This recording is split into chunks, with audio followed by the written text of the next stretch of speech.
Welcome to పూరా local. పహల్గామ్లో ఉగ్రవాదుల మారణ హోమం తర్వాత బీసీసీఐ కీలక నిర్ణయం తీసుకుంది. ఇకపై పాకిస్తాన్తో క్రికెట్ మ్యాచ్లు ఆడబోయేది లేదని స్పష్టం చేసింది.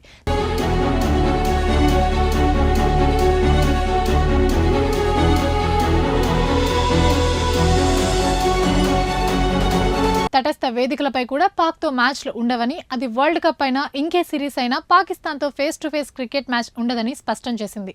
ఇందులో రాజీ పడేదే లేదని కూడా వెల్లడించింది. భారత్ చివరిసారిగా 2008లో పాకిస్తాన్ దేశం వెళ్లి అక్కడ మ్యాచ్లు ఆడింది. ఆ తర్వాత రెండు దేశాలు ఫేస్ టు ఫేస్ ఆడనే లేదు. ఐసీసీ వరల్డ్ కప్ లాంటి మ్యాచ్ల్లోనూ ఇతర దేశాల్లో ఆడుతూ వచ్చింది. ఇక నుంచి పాకిస్తాన్తో ఎలాంటి మ్యాచ్లు ఆడకూడదని బీసీసీఐ నిర్ణయం తీసుకుంది. ఐసీసీ నిర్వహించే సిరీస్ల విషయంలో ఆడాలా వద్దా అనేది భారత ప్రభుత్వం తీసుకునే నిర్ణయం ఆధారంగా ఉంటుందని, ప్రభుత్వం అనుమతిస్తే అప్పుడు ఆలోచిస్తామంటోంది.